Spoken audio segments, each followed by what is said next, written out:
வணக்கம் பிள்ளைகள், நாங்கள் கிளாஸை ஸ்டார்ட் பண்ணுவோம். ஸோ ஜாயிண்ட் ஆகட்டும், ரெக்கார்டிங் கேட்கட்டும்ல.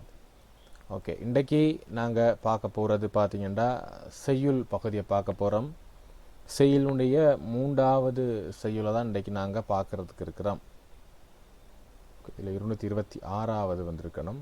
226 குறுந்தொகையில் இடம்பெறக்கூடிய 226வது பாடலை தான் நாங்கள் இன்றைக்கி பார்க்குறதுக்கு இருக்கிறோம். ஸோ இந்த பாடல் பார்த்தீங்கன்னா பூவோடு புறையும் கண்ணும் வேயன என்று சொல்லி இந்த பாடல் ஆரம்பமாக இருக்கும். ஸோ வெயிட், சவுண்ட் கிளியர் தானே பிள்ளை எல்லாருக்கும்? ஒருத்தவங்க தான் இருக்கிறாங்க. ஓகே பாபா,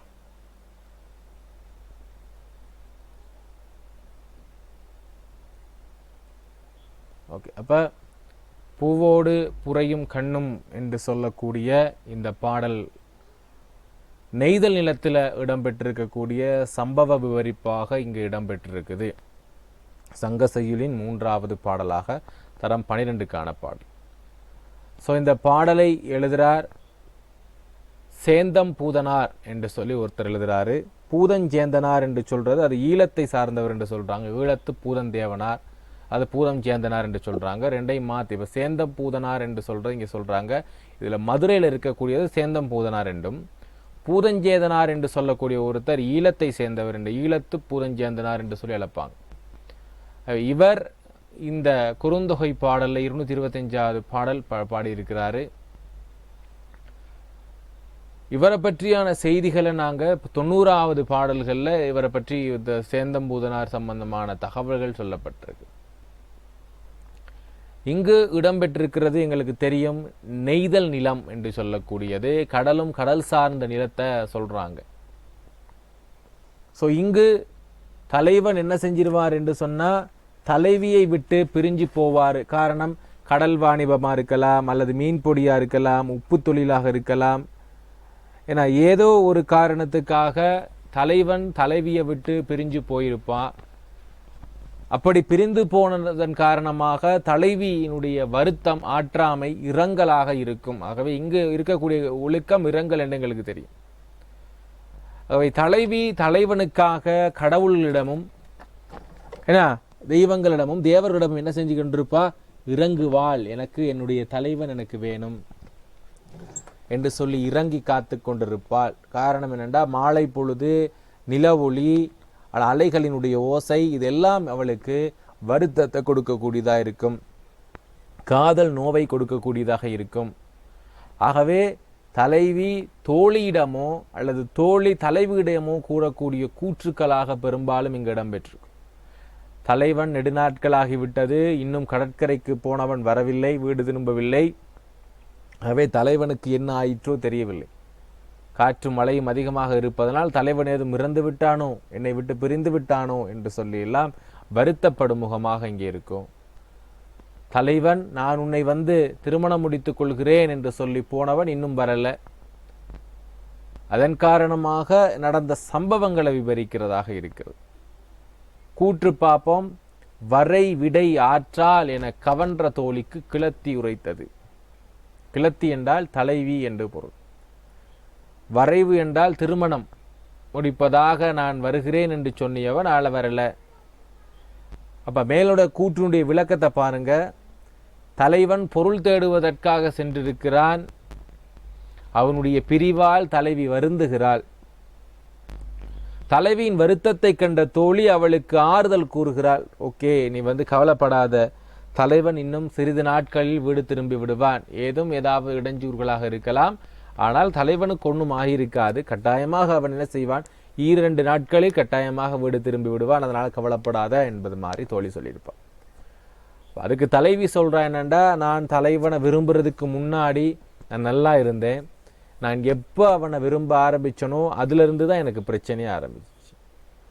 அதுக்கு முன்னாடி பார்த்தீங்கன்னா என்னுடைய அழகுக்கும் வேற அழகுக்கும் போட்டி போட்டால் கூட யாரும் என் கிட்டத்தில் வர முடியும். அந்த அளவுக்கு என்னுடைய தோள்கள் எல்லாம் மூங்கிலை போன்ற தோள்கள், அப்படிப்பட்ட தோள்கள் அப்படின்னு சொல்லியிருப்பாங்க. அப்ப தலைவனோடு கூடி மகிழ்ந்து இருந்ததற்கு முன்பு தன் கண்களும் தோளும் நெற்றியும் எவ்வளவு அழகாக இருந்தன என்று எண்ணி தலைவி தன் வருத்தத்தை தோழியிடம் கூறுகிறாள். நான் அவ்வளவு அழகா இருந்தேன், ஆனால் இப்போ நான் என்ன செஞ்சிட்டேன்னா என்னுடைய என்னுடைய அழகெல்லாம் குறைஞ்சிருச்சு, நான் குறைஞ்சிட்டேன், நான் வருத்தமுற்றதாக இருக்கிறேன் என்பது மாதிரி சொல்லியிருக்காங்க.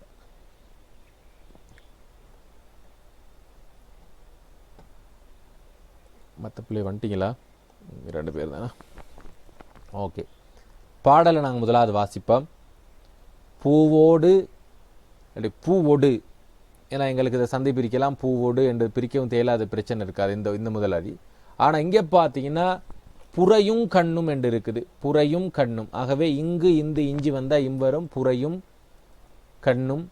இங்கே இருக்கக்கூடிய எகரம் யகர வகரங்கள் உயிராக தெரியும் என்ற அடிப்படையில் ஏனா நேரடியாக தெரிஞ்சிடும். ஆகவே இது வே என, இது உயிர்மையாகவும் நான் பார்க்கலாம். வே என, வே என்றா மூங்கில் என. விரல் வனப்பு எய்திய தோளும் பிறை என மதி மயக்குருகு நுதலும் நன்று நல் மண் வாளி தோழி அல்களும் தயங்குதிரை பொருத தாளை வெண்பூ குறுகு என மலரும் பெருந்துரை விரிநீர் சேர்ப்பானோடு நகா உங்கே என்று சொல்லி பாடல். நான் தலைவனை விரும்புவதற்கு முன்னாடி எப்படி இருந்தேன், விரும்பியதன் பின்பு நான் எப்படி இருக்கிறேன் என்பதை சொல்றதுக்காக அழகான ஒரு குறிப்பு பயன்படுத்தியிருக்கிறார்.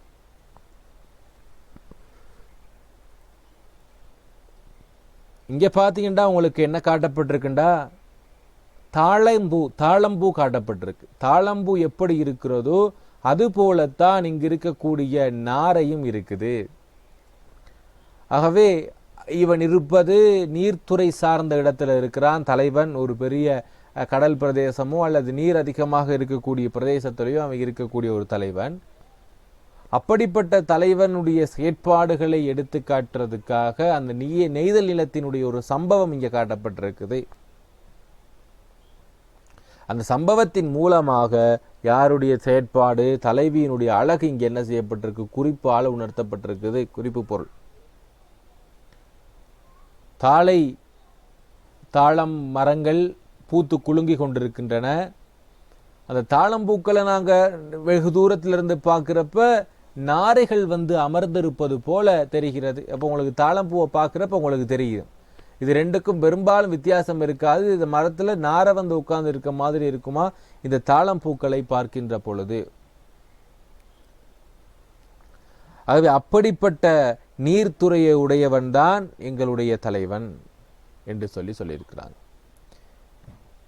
ஏன் அப்படி சொல்ல வேண்டிய அவசியப்பாடு என்ன, தாழம்பூவினுடைய அந்த கதை இங்கே சொல்லப்படுறதுக்கான காரணம் என்ன என்று பார்த்தா, தலைவியும் இந்த தாழம்பூவை போன்றவள் தான். காரணம் என்னென்றா, யாரும் இந்த நாரைகளை எடுத்துக்கொண்டு போய் சூடுவதற்கோ அல்லது ஏதாவது பூ வேலைப்பாடுகளுக்கோ பயன்படுத்த மாட்டாங்க. ஆகவே தூரத்திலிருந்து பார்க்கிறப்ப எங்களுக்கு என்னவா தெரியுது என்று சொன்னா, இது நாரையை போல தெரிகிறது. அதனால எங்களுக்கு இந்த பூக்கள் இல்லை, இது நாரை தான் என்று சொல்லி இந்த பூவை பறித்தார் யாரும் இல்லை.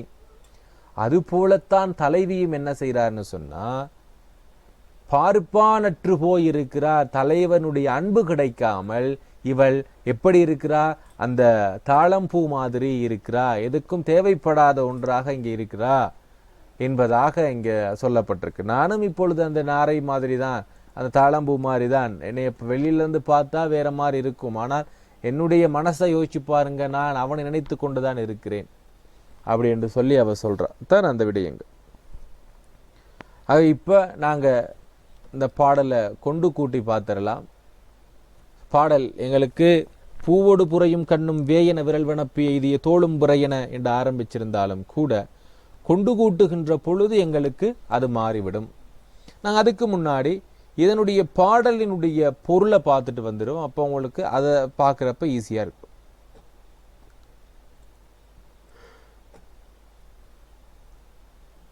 இன்னும் எத்தனை பிள்ளைகள் வர இருக்கு மலர்? எத்தனை பிள்ளைகள் வர இருக்கு நம்மங்களுக்கு? இன்னும் 2 பேர் வரணும் சார். 7 பேர் என்ன கிளாஸ்ல? 7 பேர் என்ன கிளாஸ்? 5 பேர் என்ன? 5 பேர். இன்னும் 2 பேர் வரணும் சார். அந்த கேர்ள்னா போன ஆன்சர் பண்றால, ஒரு பாய் ஒருத்தர் இருக்காரு, அவரும் ஆன்சர் பண்ணல சார். ஓகே நாங்க ரெக்கார்டிங் அனுப்பி விடுறோம். Okay sir. ஆகவே பொருள் பார்த்துருவோம். முதலாவது இரவு நேரங்கள் அல்குல் என்று சொல்லப்பட்டிருக்கு. அப்ப எங்களுக்கு பாடல் எங்க ஆரம்பிக்குதுன்னு சொன்னா அல்குல் என்று தான் எங்களுக்கு ஆரம்பிச்சிருக்கும். ஏன்னா அல்களும் என்று சொல்லி ஆரம்பிச்சிருக்கு. அல்களும் தயங்குதிரை. ஆகவே பாடல் எங்க ஆரம்பிச்சிருக்கு? இங்கே தான் ஆரம்பிச்சிருக்கு. ஸோ இது எங்களுக்கு வாளி தோழி என்று முதல்ல போட்டுக்கலாம். தோழி நீ வாழ்வாயாக, நீ ரொம்ப நாள் வாழணும் அப்படின்னு சொல்லி முதலாவது வாழ்த்துறா. ஆகவே பாடல் அல்களும் என்று சொல்லி ஆரம்பிச்சிருக்கு. அல்குல் என்று சொன்னா இரவு. இந்த இரவு நேரங்களில் மெல்லிய அலைகளால் தாக்கப்பட்ட தாழை மரங்களிலே. அப்ப இங்க இருக்கக்கூடிய தாழை மரங்கள் எல்லாம் அப்படி கடற்கரையோர தாழை மரங்கள் நான் உங்களுக்கு காட்டுறேன் எந்த அளவுக்கு இருக்கும் என்று சொல்லி, எப்படி இருக்கும் என்று சொல்லி.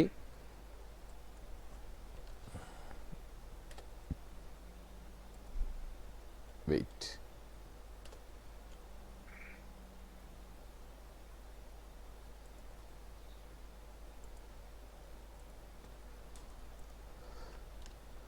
இப்போ உங்களுக்கு இது காணக்கூடியதாக இருக்குது.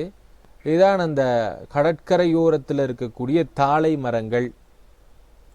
ஓகே, இப்போ இந்த தாழை மரங்கள் எப்படி இருக்குது என்று சொன்னால், இங்கே இருக்கக்கூடிய இந்த அலைகளால் நீர்த்துளிகளால் தாக்கப்பட்ட ஒன்றாக இருக்கிறது. இங்கே பார்த்தீங்கன்னா இதுக்கு வேர் மட்டும்தான் இருக்கும். கீழே உள்ள அந்த பகுதிகள் எல்லாம் மேலே தான் இருக்குது. வேர் தான் எங்களுக்கு இங்கே விளங்கி கொண்டு இருக்குது. ஆக இங்கே இருக்கக்கூடிய நீர்த்துறையினால தாக்கப்பட்டிருக்கக்கூடிய தாழை மரம் என்று சொல்லி அழகா சொல்லி இருக்கிறாரு. அப்ப இரவு நேரங்கள்ல இங்க வரக்கூடிய அலைகள் எப்படி இருக்குது என்று சொன்னா மெல்லிய அலைகளாக இருக்குது. ஆகவே எங்களுக்கு ரெண்டு விஷயம் சொல்றாங்க. ஒன்று மெல்லிய, இல்லாட்டி ஒளி பொருந்திய என்று சொல்லி சொல்றாங்க. தயங்கு திரை, தயங்கு என்று சொல்றது ஒன்று மென்மையான அலைகள் என்று சொல்லலாம், இல்லாட்டி ஒளி பொருந்திய அலைகள் என்று பொருள் எடுத்துக்கொள்ளலாம். இரண்டையும் நாங்கள் எடுத்துக்கொள்ளலாம் என்று சொல்லி பொருள் கொடுத்திருக்கிறாங்க. அப்படிப்பட்ட அந்த மெல்லிய ஒளி பொருந்திய அலைகள் தாக்கப்பட்டிருக்கக்கூடிய இந்த தாழை மரங்களிலே வெண்ணிற பூக்கள் கடற்பறவைகள் போல மலர்ந்து காட்சி அளிக்கின்றது என்று நினைச்சுக்கணும். இங்க இருக்கக்கூடிய இந்த மலர்ந்து இருக்கக்கூடிய மலர்கள் இதுல இருக்குதான். அந்த தாழை மலர்கள் எல்லாம் எப்படி இருக்குது என்று சொன்னா வெண்ணிற நாரைகள். அதுக்கு நாங்கள் குருகு என்று சொல்லி சொல்லுவோம். சங்க காலத்தில் பெரும்பாலும் இந்த குருகு என்று சொல்லி அழைச்சிருக்கிறாங்க. இந்த குருகுகள் அமர்ந்திருப்பது போலவும் இருக்கிறது இந்த தாழம்பூக்கள் அதில் இருக்கிறது. அப்படிப்பட்ட பெரிய துறையை உடையவன் தான் இந்த தலைவன். அப்படிப்பட்ட விரிவாக பெரியதாக இருக்கக்கூடிய அந்த கடற்தலைவனோடு நீ என்ன செஞ்சிருந்தன்னா ஆரம்ப காலங்களில் சிரித்து பேசி அவனோட நட்பு கொண்டு காதல் கொண்டிருந்த. அப்பொழுதும் நீ நல்லா தான் இருந்த. அதுக்கு முன்னாடி பார்த்தேன்னு சொன்னால் நீ அவ்வளோ அழகு. உன்னை பார்க்குறப்ப என்னை பார்க்குறப்ப எனக்கே கண்ணு வச்சிருந்தா பாருங்களே, அப்படிப்பட்ட அழகுடையவள் தான் இந்த தலைவி. ஆனால் நான் அவனை காதலித்ததன் பின்பாக அவ்வளத்தை இழந்துட்டேன். என்னென்ன விடயங்கள் இழந்துட்டான்னு சொல்கிறான். தாமரை பூவையொத்த கண்களுடையவள். தாமரை பூவை எப்படி இருக்குமோ அதுபோல கண்களுடையவளாக இருப்பா. மூங்கில் போன்ற தோளுடையவளாக இருப்பாள். ஏன்னா மூங்கில் உங்களுக்கு தெரியும். ஸோ உங்களுக்கு நான் காட்டுற இதுக்கான ஒப்புமை எப்படி காட்டப்பட்டிருக்குன்னு சொல்லி பாருங்க.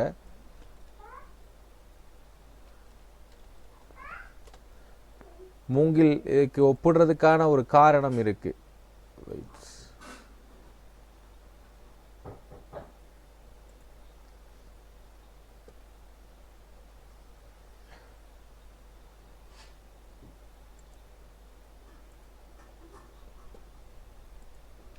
ஓகே, இப்போ இங்கே காட்டப்பட்டிருக்க மூங்கில் உங்களுக்கு விளங்குமா இருக்கும். ஸோ இவளுடைய நிறம், அடுத்து இவளுடைய அந்த தோளினுடைய தன்மை, இரண்டு விடயத்தை காட்டுறாங்க. ஒன்று நிறம், இன்னொன்று தோளினுடைய தன்மையை காட்டப்பட்டிருக்கு. ஏன்னா அவளுடைய தோல் அந்த மஞ்சள் நிறமானதாகவும், அடுத்து அந்த அதனுடைய மென்மை தன்மை வலுவழுப்பானதான ஒரு தோளையும் உடையவள். அடுத்து இதில் சொல்லுவாங்க விரல்வனப்பு என்று சொல்கிற ஒரு அடி வந்திருக்கும். விரல்வனப்பு என்று சொன்னால் வெற்றியை உடைய தோள்கள் என்ற அர்த்தம். என்னத்துக்கு வெற்றியுடைய தோள்கள்? அப்போ ஸோ இங்கே தலைவி காட்டப்பட்டிருக்கிறார். இந்த மூங்கிலுக்கும் இவளுக்கும் அவளுடைய கைகளுக்கும் வித்தியாசம் இருக்காது. ஏன்னா அதே நிறம், அதே மென்மை தன்மை அப்படிங்கிறதாக இருக்கும். காரணம் என்னென்னா என்னைய அந்த தலைவிக்கும் வேறு யாருக்காவது போட்டி வச்சா யார் அழகிய தோள்களை உடையவர்கள் என்று போட்டி வச்சா தலைவி தான் என்ன செய்வா, வெற்றி அடைவாள் என்பதால் விரல் வனப்பு என்று சொல்கிறான். அப்படிப்பட்ட அழகுடையவளாக இங்கே தலைவி காட்டப்பட்டிருக்கிறார். மூங்கிலை போன்ற தோளும் பிறையொத்த நெற்றியும் உடையவள். அப்ப நிலவை போன்ற நெற்றியை உடையவள் என பிறை நிலவை போன்ற நெற்றியை உடையவள். ஸோ நாங்கள் பிறை நிலவையும் பார்க்கலாம். அப்படியாக அவளுடைய நெற்றி இருக்கிறதா என்று சொல்லி நாங்கள் பார்க்கலாம்.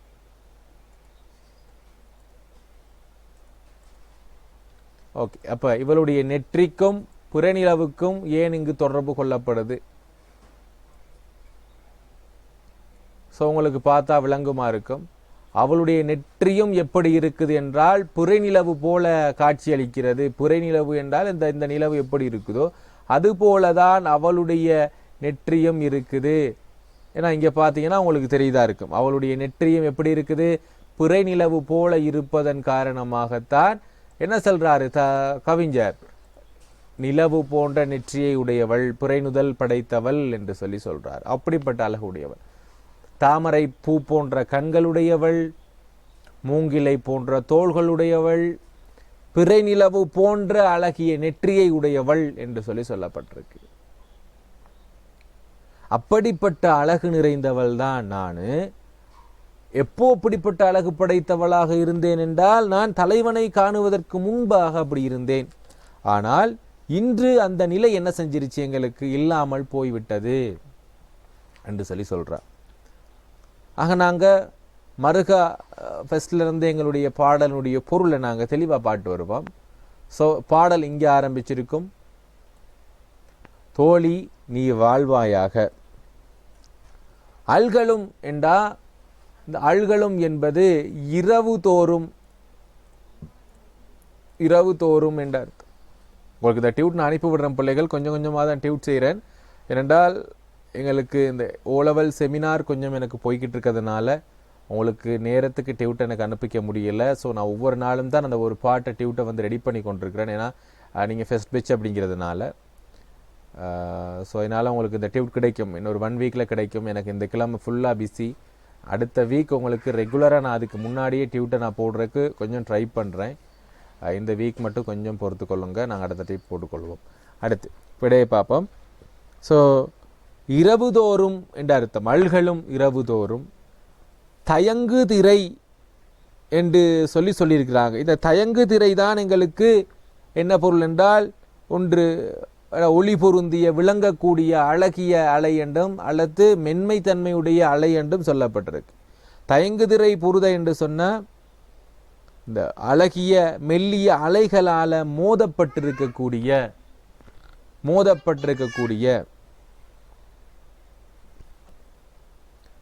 தயங்குதிரை பொருத. தாளை வெண்பூ, இந்த தாளை மரத்தினுடைய வெண்ணிற பூக்கள், தாளை மரத்தினுடைய வெண்ணிற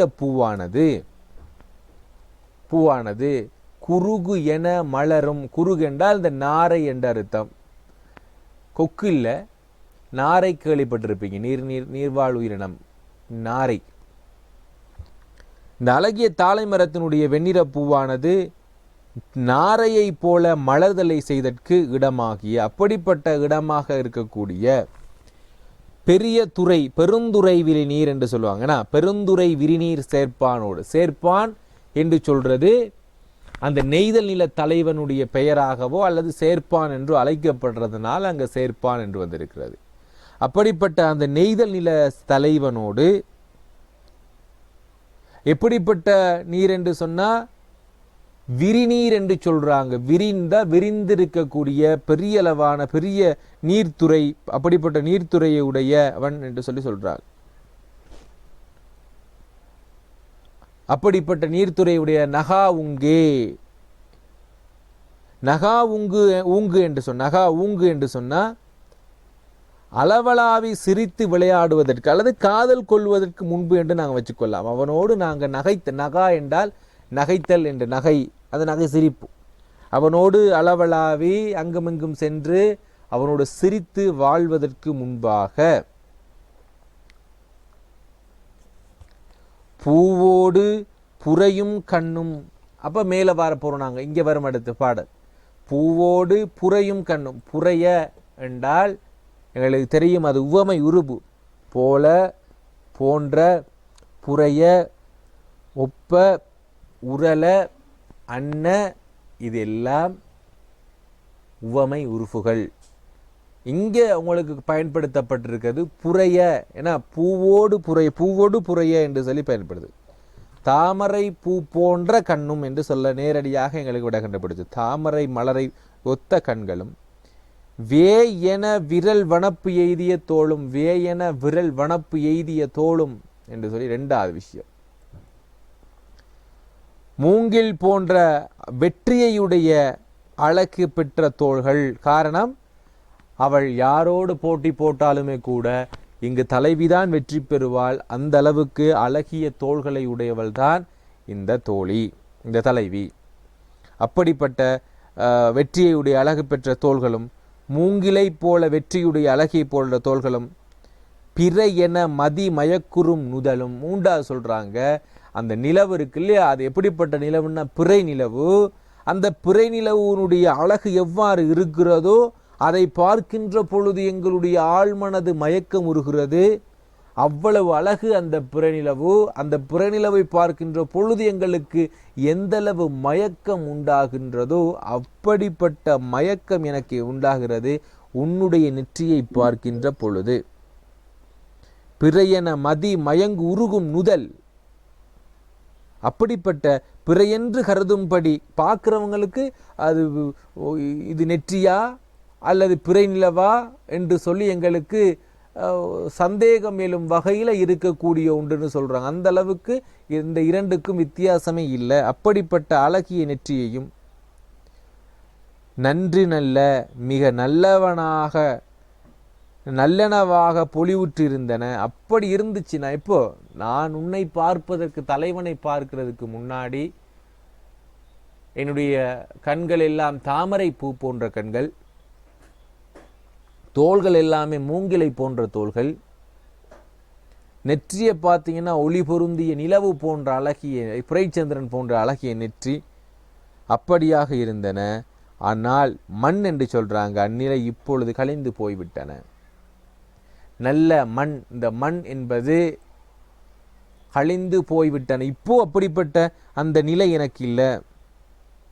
ஏன்? அதற்கான காரணம், நான் உன்னை பிரிஞ்சிருக்கிறேன், என்னோட உடல்லாம் மெலிஞ்சிருச்சு. நான் முன்ன அப்படி இருந்தேன்னா இப்போ அப்படி இல்லை. அதுக்கு எப்படின்னா, அவ முன்ன வந்து மூங்கில் போல தோல் அழகியதா இருக்கிறா, ஒளி பொருந்தி நெற்றி இருக்குது. ஏன்னா இப்படிப்பட்ட அழகுடையவள் இப்போ ரொம்ப மெலிஞ்சிட்டா. இந்த மெல்லிய விரல் வனப்பு என்று சொல்ற மெல்லிய அந்த அலைகள் என்று சொல்றது இங்கே தலைவியும் குறிக்கப்படுறதாக இருக்கிறது. தலைவி இப்பொழுது என்ன செஞ்சிட்டான்னு சொன்னா, மெலிந்து போயிருக்கிறா. தலைவி மெலிந்து போயிருக்கிறா. அவளுடைய மூங்கில் போன்ற தோள்கள் எல்லாம் சுருங்கி போயிடுச்சு. ஒளி பொருந்திய நெற்றி எல்லாம் இப்போ ஒளி விளந்துருச்சு. காரணம் என்னவென்று சொன்னா, தலைவன் தலைவியோடு இப்பொழுது இல்லை. அதன் காரணமாக நான் இப்பொழுது முன்பு போல் இல்லை என்பதை இங்கே எடுத்து காட்டியிருக்கிறார். அவை இப்போ இதுதான் பிள்ளைகள் பாடல். ஸோ கீழே ஒரு விளக்கம் கொடுத்திருக்கு. தாலையினுடைய வெண்ணிறமான பூக்கள், வெண்ணிறமான கடற்பறவைகள் தோன்றுகின்றன என்பதன் மூலம் தாளம்பூக்களை குறுகியென கருதி பிறர் அவற்றை கொய்யாது பயன் கொள்ளாது போல. ஸோ இங்கே சொல்லப்படுகின்ற அந்த உள்ளுரை என்ன, இங்கே சொல்லப்படுகின்ற குறிப்பு பொருள் என்னண்டா, எப்பொழுதுமே அந்த குறுகுகளை கொண்டு போயிட்டு கொய்து பிறர் பயன்படுத்த மாட்டாங்க. ஆகவே தலைவியும் என்ன செய்கிறான்னா, தலைவியினுடைய தலைவனும் தலைவியின் உண்மை நிலையினை உணராது, திருமணம் செய்யாது அவளது அழகையும் வாழ்க்கையும் வீணாக்குகிறான் என்பது குறிப்பு பொருள். நான் முன்ன அப்படி இருந்தேன், இப்போ இப்படி இல்லை, எனக்கு ஒளி விளந்துருச்சு, ஆகவே தலைவன் வேற காணும், என்னுடைய அழகு எல்லாம் அழிந்து கொண்டே போகிறது, நானும் என்ன செஞ்சுக்கிட்டு போறேன், கொஞ்சம் வயதாகி கொண்டே போகிறேன் என்பது மாதிரியாக இங்கே சொல்லப்பட்டிருக்குது. அல்களும் தயங்குதிரை புருத தாலை வெண்பூ என்பதன் மூலம் தலைவி இரவுதோறும் விரக வேதனையால் அழைக்கப்படுவதால் குறிக்கப்படுகிறது. இரண்டாவது விஷயம், அந்த அல்களும் தயங்குதிரை, ஆனால் விடிய விடிய அந்த அலைகள் எவ்வாறு தாளை மலரை தாக்கி கொண்டே இருக்கிறதோ அதுபோல இரவு முழுவதும் தலைவியினுடைய ஆழ்மனதில் அந்த கொடுமைகள், அந்த தலைவனுடைய பிரிவு தாக்கிக் கொண்டே இருக்கிறது என்பது இங்க குறிப்பு பொருள். ரெண்டு விஷயம் குறிப்பு பொருளா இருக்கு. இங்க கேட்கப்படுகின்ற வினாக்கள் என்று பார்த்தா, முதலாவது நெய்தல் நில சிறப்பு என்று சொல்லி கேட்கிறாங்க. முதலாவது கேட்கிறாங்க நெய்தல் நிலத்தினுடைய சிறப்பு என்னன்னு கேட்கிறாங்க. அப்ப நான் இங்கே குறிப்பாக சொல்லியிருக்கிறேன் நெய்தல் நிலத்தினுடைய சிறப்பு. அகன்ற நெய்தல் நில நெய்தல் நில நீர்ப்பரப்பு உடையது ஒரு பகுதி சொல்லப்பட்டிருந்துச்சு. பெரிய நீர்ப்பரப்பை உடையதான் இந்த அடி. விரிநீர் என்று சொல்லி அதன் அடி வந்திருக்கு. பெருந்துறை விரிநீர் என சிறப்பிக்கப்படுதல். அடுத்து தாளையினுடைய வெண்ணிறப்பூ நாரை கோமிக்கப்படுகின்றன. தாளையினது வெண்ணிறப்பூவை நாரை என கருதி தூய்க்கப்படுவது போல விடுவது போல தூய்க்கப்படாது வாழும் தலைவியின் நிலை குறிப்பால் உணர்த்தப்படுறது. ஏன்னா அனுபவிக்கப்படுதல், தூய்க்கப்படுதல், அனுபவிக்காம அதை நாங்கள் பயன்படுத்தாம வச்சிருக்கிறோம். தலைவியும் என்ன செய்யல, தலைவனால அங்கு காதல் கொள்ளப்படலை, அவன் தலைவியன் பிரிஞ்சு போயிட்டான். ஆகவே தலைவியும் என்ன செஞ்சிருக்கிறா, ரொம்ப வருத்தப்பட்டிருக்கிறாள் என்பது இங்கே காட்டப்பட்டது. அடுத்து இப்பாடலில் எடுத்து காட்டப்படுகின்ற சங்க இலக்கிய பண்புகள் ஏதாவது சொல்ல முடியுமா பிள்ளைகள்? யாராவது சங்க இலக்கிய பண்புகள்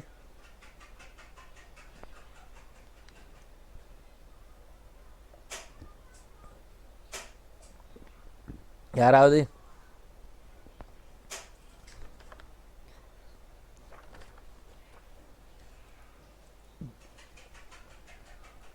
அங்கிருந்து பிரிதல் ஒழுக்கம் பயன்படுத்தப்பட்டிருக்குது. திணை எங்களுக்கு நேரடியாக நெய்தல் நிலம் பற்றிய வர்ணனை இங்கே சொல்லப்பட்டிருக்குது. துறை எங்களுக்கு ஆற்றால் என கலங்கிய தோழிக்கு தலைவு கூறியதாக இருக்குது.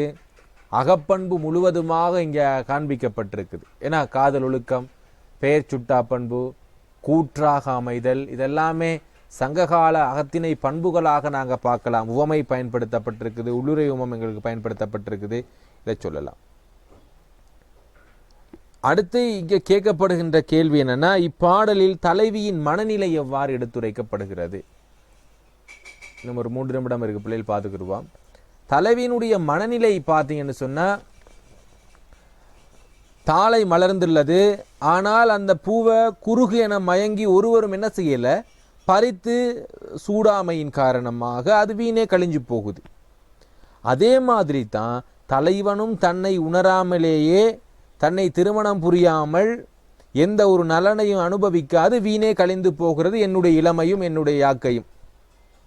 ஆகவே இனியும் என்ன செஞ்சிருமோ, என்னுடைய உடலும் என்னுடைய காதலும் இப்படியே அழிந்து போயிடுமோ அப்படிங்கிற ஏக்க மனநிலை எடுத்து காட்டப்படுகின்றது. அது மட்டும் இல்லாமல் இரவு தோறும் பிரிவு துயரால வாடும் தலைவியினுடைய மனநிலை இங்கு உணர்த்தப்பட்டிருக்கிறது. இதுதான் இங்கு தலைவியினுடைய மனநிலை. ஏன்னா தாளை மலர் போல நானும் என்ன செஞ்சிருவேனோ, அழிந்து போய் விடுவேனோ என்பதாக இங்கே காட்டப்பட்டிருக்குது. ஓகே பிள்ளைகள், ஸோ இந்த பாடல் எல்லாருக்கும் விளங்குனுச்சா? கிளியரா? ஸோ விளங்குனவங்க கொஞ்சம் ஆன்சர் பண்ணுங்க பார்ப்போம். கிளியரா பிள்ளைகள்? இந்த பாடல் 40 நிமிஷத்துக்கிட்ட பார்த்துருக்கேன் அந்த பாடலை.